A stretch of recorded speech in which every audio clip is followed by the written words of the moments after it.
brothers and my sisters in Islam, I'm going to discuss with you Al-Islam.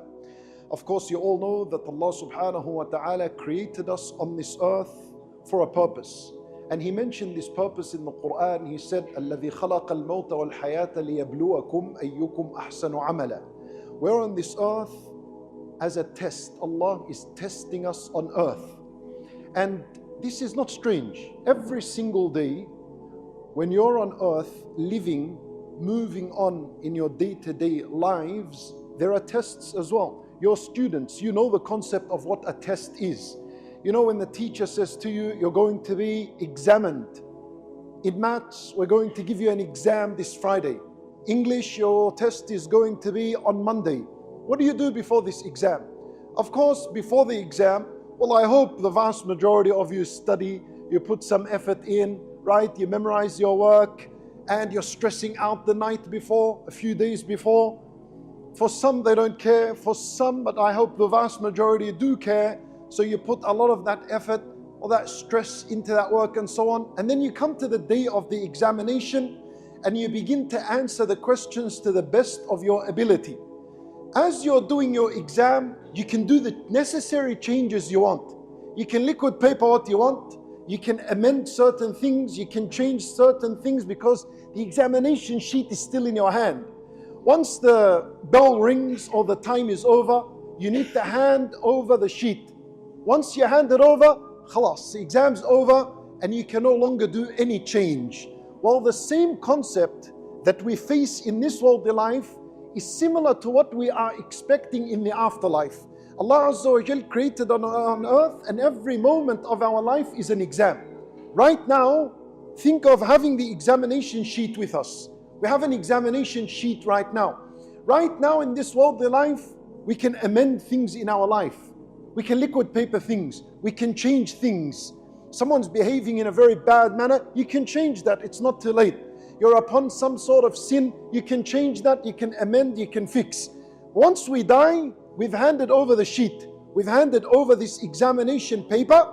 And just like with every exam that is handed over, there is a day of results. On the day of result, you're either said you have passed your exam or you have failed your exam. And on the day of judgment, when we stand before Allah Azza wa Jal for the ultimate judgment and accountability, the results will be as such. Either people have passed and those who have passed enter the paradise, or people come on the day of judgment, have failed the exam in this worldly life, and as a result end up in the hellfire. And we ask Allah Azza wa Jal to save us from the fire and grant us the paradise. So which of the two exams is more important? The exam of this worldly life and meeting Allah Azza wa Jal, or the exam that you sit a few hours in this worldly life and you do? That's important. But the more important exam is the greater exam, in where the results will be announced by Allah Himself. Why is that the greater examination? Because that's the exam and the test that Allah told us about in the Quran. And He promised for the one who passes it paradise and the one who fails it, the hellfire. Now this examination in this worldly life, what's it all about? What is Allah examining us? When you come to school, you're said, or you're told by your teacher, you'll be examined on what you learnt in mathematics. So you know your exam is going to be about maths. That's the questions you expect. But in this worldly life, it's a test. You've heard this concept. It's in the Quran, لِيَبْلُوَكُمْ. It's a test. What is being tested? What does Allah Azza wa Jal want from you and I? What is the exam? The exam is your taqwa of Allah Azza wa Jal. And that's what our talk is going to be in the remaining minutes we have.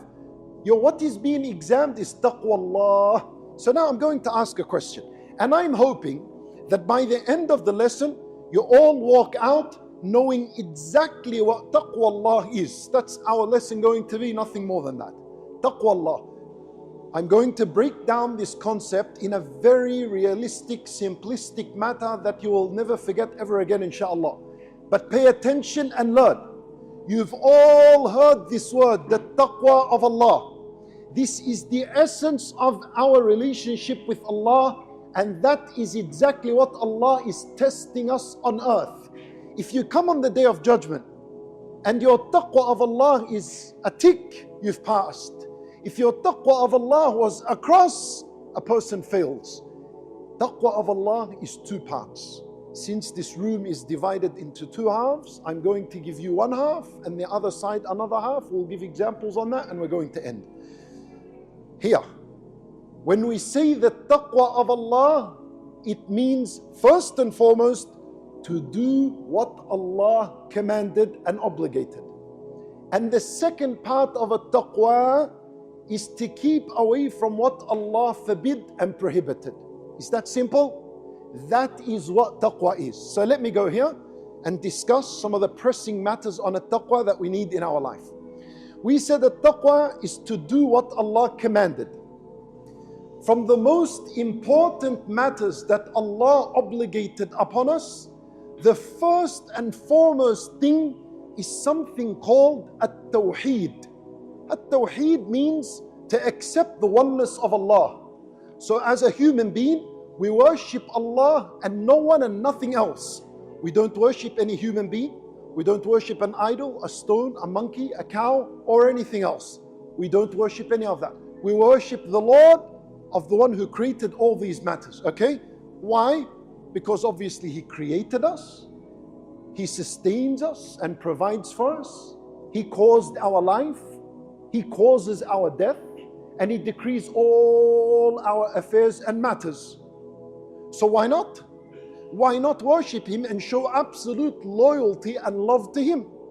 So we are loyal and we love Allah. And our love of Allah is not just we sit down and we say, oh Allah, I love you. Oh Allah, I'm pleased with you as my Lord. Rather, if you really love someone, you will do what they say. Right? Imagine you continue to say, I love my mother. But then every time your mother says to you, do the dishes, you say, I can't be bothered now. Okay, she says to you, can you take the clothes out from the washing machine and dry them out? Yeah, Mom, I love you, but I can't do that. What happens eventually? She will say, daughter, if you really loved me, you would have done what I said. So I don't believe that you love me, right? So a sign of loving someone is doing what they tell you. So now we love Allah Azza wa Jal, show and prove this matter by doing what He subhanahu wa ta'ala wants. So that's the first thing, Tawheed. The second most important thing when it comes to the worship of Allah is what? Is what? As-salat, yeah? As-salat is a manifestation of your La ilaha illallah, of your Tawheed.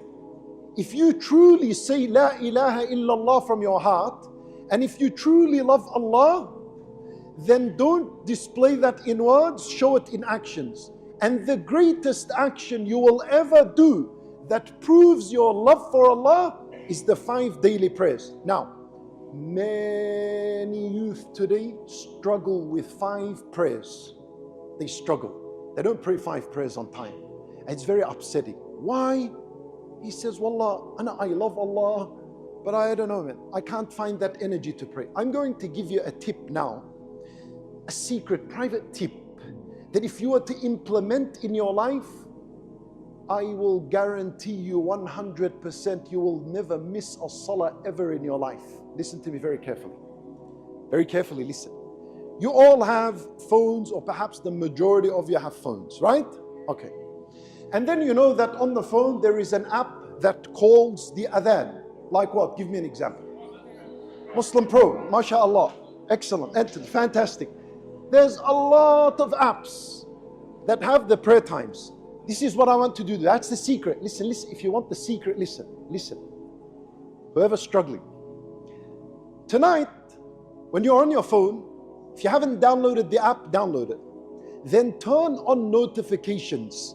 Make sure that your phone is notifying you for every time of salat. Either it vibrates, or there's a tone to it, or there's an adhan or part of the adhan. As soon as your phone gives you a notification for as-salat, I want you to drop everything you have. Make wudu if you don't, and immediately rush to as-salat and pray. You know, if you do that, the prayer will never ever be a struggle in your life. The only reason for many people they experience difficulty with as-salat is because they keep delaying it. And the more you delay the salah, the more difficult it becomes. That's where the difficulty comes from. So, give you an example. You're sitting on your Xbox. Or you're sitting and you're playing what? Playing Roblox. You're playing your Roblox, you're playing on your Xbox, and the adhan is called. Maybe your father says, come to salat. Maybe your mother's calling you to as-salat. And what are you saying? Shaitan plays with your mind. They say, after this level. When you finish, inshallah, you're going to pray after. You know what happens when you do that? As-salat starts becoming a burden. You're playing and you're thinking, man, this salat is just coming my way. Later, I'll do it. When you say later, that means it's not a preference in your life. When you're delaying it and you're preferring to play, that means you've prioritized this more than that. What you're saying is that my entertainment, my joy, my pleasure from this game is a lot more important than as-salat. So then what happens? You finish one level and you say, one more level. We're still in the time of salah, relax, there's no rush. You finish the next level, another one, and your salat is being delayed. What happens? Salat feels like a huge burden now until the end of its time comes. And if you decided to miss it, what happens? Khalas, bye-bye, it's gone. The next one, you'll miss it as well. And the one after, salat is removed from your life. Why? Because of a silly, pathetic game that you achieved nothing in your life. So pray on time, you're gonna love as-salat. Imagine you're on your Xbox or whatever. You can pause. If you're playing some multiplayer game, well, I'm sorry, you're gonna have to tell the players with you, I'm leaving, save me, right? Protect me, I'm leaving the game, I need to go pray. You go, you pray, come back to your game, wallahi, you'll feel 1,000,000 times better than if you were to delay it. Because the obligation's done, and you've proven to yourself that you love Allah. Every salat you pray, that is taqwa. Remember our talk, taqwa? Every single command you do, that is how you practice taqwa in your life. So every single time you stay away from a sin, you've actually practiced and exercised what? Taqwa in your life. Taqwa, right? You understand? Some people, right? They think if they avoid the sin, so let's say someone's offered them a cigarette or a vaping device or al-haram that is accessed on the phones and so on. Sometimes people think, oh, you know what? This is haram in our deen and I have to keep away from it. But if I keep away from it, then I've deprived myself of some luxury and temptation. What did I get out of it? Every time you avoid a sin, you got out of it that you practiced a taqwa. And this taqwa is the exam in this life. And on the day of judgment, you will realize that every opportunity of haram that came on your doorstep and you turned away from it, you threw it out of your life, you weren't interested, even though you had a desire to do it, but you left it for Allah, you'll find that that is what is going to benefit you on the day of judgment. Allah Azza wa Jalla will be pleased with such a person. Like, look at this slave of mine.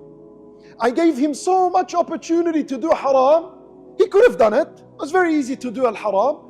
But he left it for my sake. He preferred me over what his self prefers. Like your body loves to sleep in the morning. Why am I going to get up at 5 in the morning to pray? My body loves to sleep and rest. But then you say to yourself, now that's haram to do. I'm going to get up and pray on time. Because that's what Allah loves. And I want to prefer what Allah loves over what my own body wants. So I do that. That's taqwa. That's immense reward. Now let me tell you something. From the greatest devices and the greatest tools that expose the young Muslim to an abundance of sins and prohibition is this here, the phone. More specifically, social media on the phone. This here has become a huge disease. It has become like a gun in where we're shooting our own heart with it. It blackens the heart. There is an access of sins on this that is abnormal and crazy in the times that we live. Let me tell you this now. Very easy. It's very easy for you at night when you're alone and no one with you to open your social media and your finger goes wild in scrolling and going from profile to profile and sending friend requests and messages. Let me tell you this now. Let me tell you this. From the matters that Allah forbid, that has become a normal practice among a lot of our youth, is the establishment of boyfriend-girlfriend relationships. You agree with me? Allahu Akbar. You agree with me? Listen to this now. I'm going to give you very important advice. Okay, boyfriend, girlfriend relationships are destroying at-taqwa within us. I'm going to give you a tip now. Many years ago, for boyfriend and girlfriend to come and mix with each other, it was very difficult. I first had to check out this girl. I had to now find ways in how I can tell her that I want to meet up. How am I going to get her number? Because back then that's how it was. And if you did, you did, and then it takes a long mission to do that. Today it's very easy. All I need to know is her name or his name. Search it on Instagram or TikTok or Snapchat and just quickly press friend request and then wait. Let me see, it's not awkward now because it's not face to face, it's behind the screen. If I get a notification, request approved, Allahu Akbar, she loves me, right? Or he loves me. Khalas, that's boyfriend, girlfriend established among today's youth. The next step is this, and I'm going to give you serious advice. I really want you to listen. Could be funny now, but I want you to listen. So then the young brother that is very tempted in this very tempting sexualized world sends a message. Assalamu alaikum. Sister, I love you. Let me now tell you something very important. And to add to that, I tell you, don't be fooled and don't be tricked. From the additions today, to make it a little bit more Islamic, I love you for the sake of Allah. Nothing else. Okay, now listen to me. All of this goes against a taqwa that we're trying to explain. Let me tell you something now. Sisters, if you were to ever receive a message from a man that is not related to you, and he says to you, please pay attention now, I love you, I want you to understand and really understand what I'm saying, that he actually does not love you. I'll explain. Give me a chance. Listen to me. Okay. 3 things here. Number 1, if this young man actually really did love you, why is he exposing you to sin and the anger and the punishment of Allah? He doesn't love you. So when you get this message, I want you to respond in this way. Say, wa alaykum as-salam, brother. Do you love that I enter the paradise and the mercy of Allah? If he says, yes, I love that for you. So why are you talking to me? Why? And you end it right there. In all reality, the one who sends you this message, this inappropriate message, he actually loves himself. And he is using you for the love he has for his own self. It's a desire that has built in his heart that has made him send you such inappropriate message or pictures or whatever it is they send. Don't fall for this trap. If he loved you, he would not have exposed you to the sin that goes against a taqwa that we're explaining. He actually loves himself and he wants to use you for the love he has for himself. And the believer, in order to achieve a taqwa in your life, you must love Allah more than you love your own self. How do you love Allah? By doing what Allah said and keeping away from what your desire is telling you to do, if it's a displeasing matter to Allah Azza wa Jal. The other thing is this. I'll tell you this. when you establish these haram relationships between boyfriend and girlfriend that go against at-taqwa, it is actually a betrayal to all your family members, and a betrayal to all your family members. You've betrayed your mother when you engage in this relationship. Yes, you've betrayed your father, your uncles, your aunties, your brothers, your sisters, your nephews, your nieces, if you have that, your cousins, and everyone in your line of family. You have betrayed them all. Why? Why didn't you tell them about it? Why wouldn't you be open and honest and be proud and loud and say, this is what I've achieved and that's the relationship I am engaged and involved in? You wouldn't do that. You're doing it behind their back. That's the betrayal part. And you too, you've betrayed all your part of the family when you've agreed to do this boyfriend boyfriend-girlfriend relationship. You've betrayed all your side of the family. Why didn't you tell them about this? Why are you so adamant to keep this private and to meet up in private and for no one to know? That goes against what marriage is all about. Islam taught us marriage if you really loved each other, and there's no problem in this. Can a man love a woman? Of course. But there is a halal type of love and there is a haram type of love. It's like we can love food, but eat what's halal, keep away from what's haram. You can love, but love in al-halal. Halal love would mean that I go to her parents' house and I say, dear brother, I am interested in your daughter. I want to marry her. So either two responses, either brother welcome, or other a slap in your face and you go back home, right? But that's the proper way. Okay. And the other thing is this: as gruesome and as nasty and as disgusting and abhorrent as it sounds, this is the reality. I want to tell you of a third matter. When you accept to establish a haram relationship, you are basically saying that I'm fine with some stranger doing this with those in my household. I tell you what I mean by this. A man came to the Messenger sallallahu alaihi wasallam once. He said, Ya Rasulullah, give me permission to commit a zina. He wanted to do al-haram. Can you imagine? This is a hadith, authentic hadith. This is a young boy, right? A young boy just like you. I'm telling you, this is something that is natural and normal. But this young man came to the Messenger sallallahu alaihi wasallam, said, Ya Rasulullah, give me permission. I want to do zina with a woman I love. He knows it's haram. That's why he's seeking permission. So he's thinking, I may be an exception. Can you give me like an exception and like an exemption from this? I can do something I want. Listen to what Nabi sallallahu alaihi wasallam did. And this is for you to understand how merciful Rasulullah sallallahu alaihi wasallam was. Imagine a young boy today came to a sheikh. They said to him, Sheikh, I want to do zina, give me permission. What's the sheikh going to do today? It's going to be a whole different idea, right? It's going to be a whole different response. But I want you to love your messenger.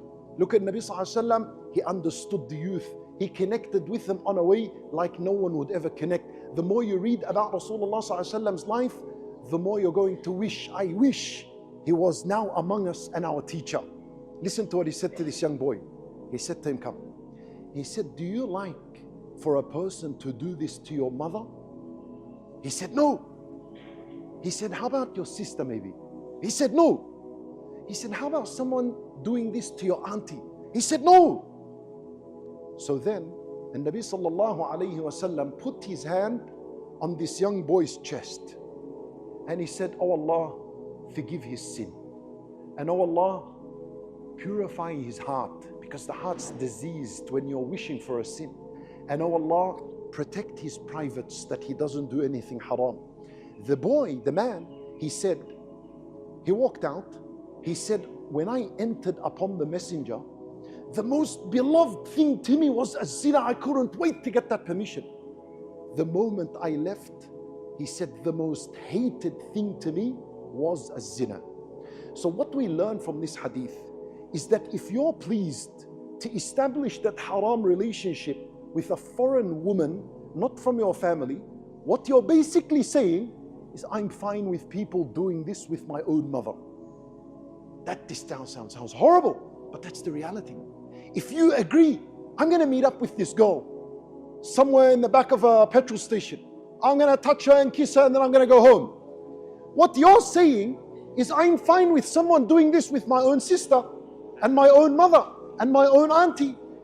And no one would be happy to know this kind of statement and fact in his mind. You with me? Listen very carefully.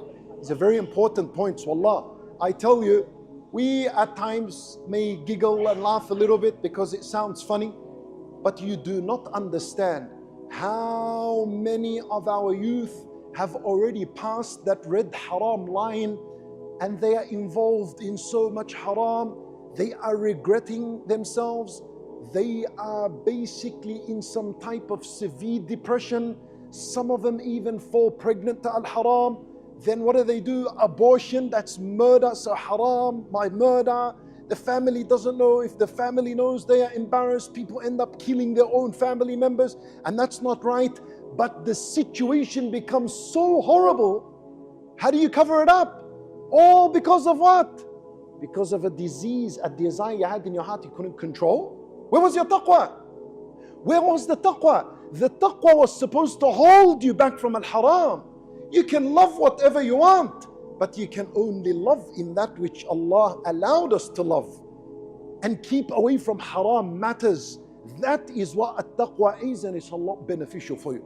Al-haram never satisfies. Al-haram never brings good result. It may be a moment of pleasure, 2 moments of pleasure, but then it will have a long lasting suffering that comes afterwards. Whereas when you do what Allah wants, there could be difficulty in that. Imagine praying every day 5 prayers and making wudu.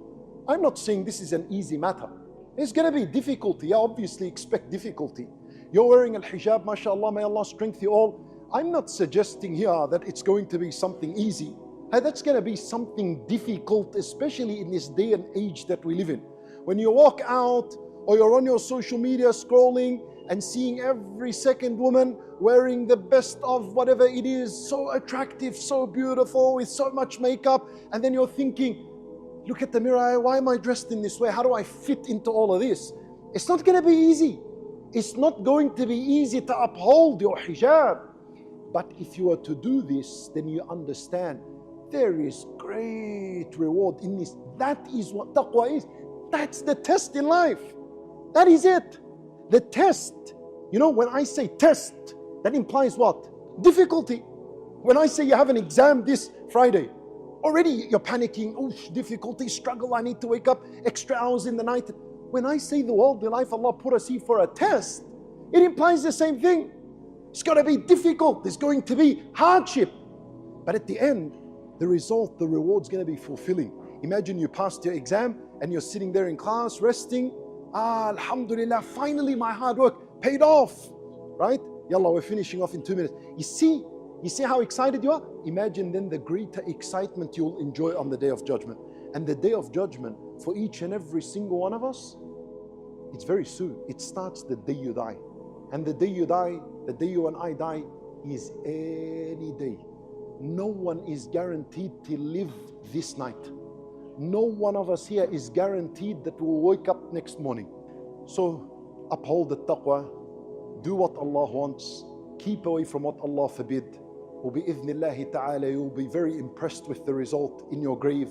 And when you meet Allah Azza wa Jal, and we ask Allah subhanahu wa ta'ala to grant us all goodness, ask Allah Azza wa Jal to protect you all from evil and sin. May Allah Azza wa Jal be with you all in your exams, in your worldly life affairs and situations. We ask Allah Azza wa Jal to accept from us, to forgive our sins and our shortcomings. إنه ولي ذلك والقادر عليه. جزاكم الله خيرا. وصلى الله وسلم وبارك على نبينا محمد وعلى آله وصحبه.